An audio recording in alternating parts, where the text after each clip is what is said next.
Siapakah yang menentukan sekretariat PPS? Sebelum admin menjawab pertanyaan tersebut, terlebih dahulu admin akan menjelaskan siapa yang membentuk PPS.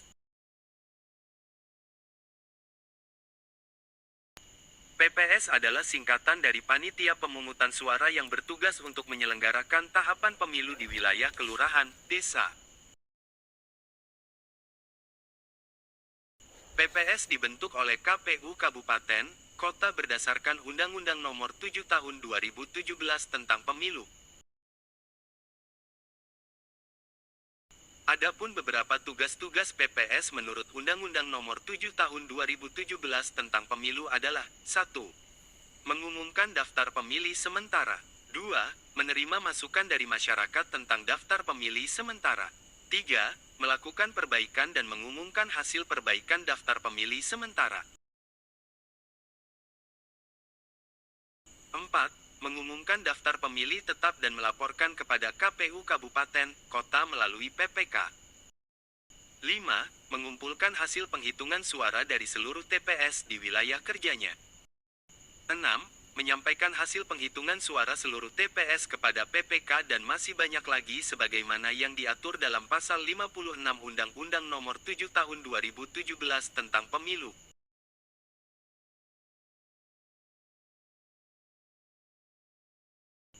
PPS berwenang mengangkat Pantarli dan KPPS.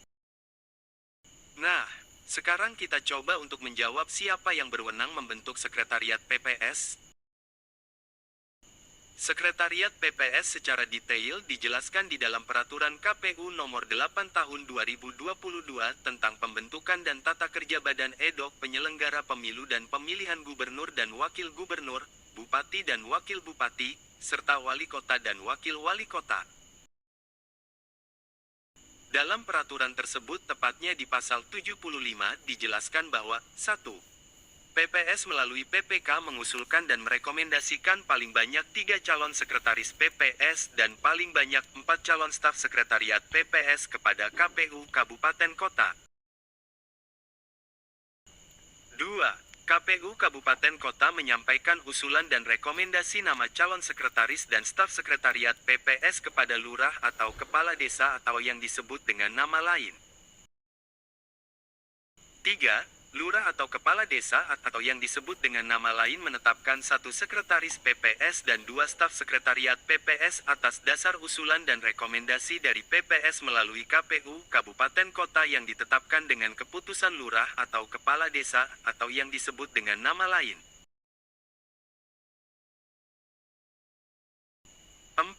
KPU Kabupaten Kota menetapkan keputusan sebagai dasar penugasan bagi sekretaris PPS dan staf sekretariat PPS sebagaimana dimaksud pada ayat 3 selama masa tahapan pemilu dan pemilihan.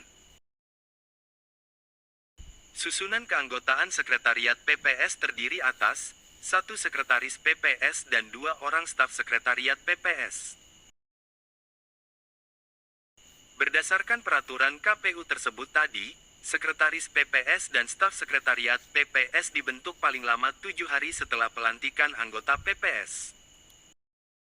Sekretariat PPS berasal dari aparatur sipil negara atau non-aparatur sipil negara yang bekerja di lingkungan kantor kelurahan desa atau yang disebut dengan nama lain. Adapun tugas sekretariat PPS adalah 1. Memberikan dukungan fasilitasi tahapan penyelenggaraan pemilu dan pemilihan di tingkat kelurahan desa atau yang disebut dengan nama lain yang ditetapkan oleh KPU, KPU Provinsi, KPU Kabupaten Kota, PPK, dan dilaksanakan PPS. 2. Memberikan dukungan fasilitasi administrasi dan dokumentasi tahapan penyelenggaraan yang dilaksanakan oleh PPS.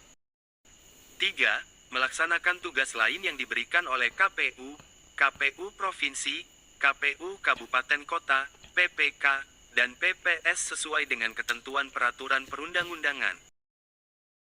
4. Melaksanakan tugas lain sesuai dengan ketentuan peraturan perundang-undangan.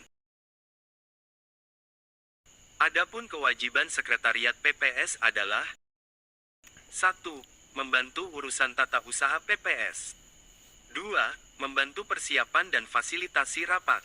3. Membantu administrasi pembiayaan, pertanggungjawaban keuangan, dan menyimpan bukti kas pembiayaan pemilu dan pemilihan.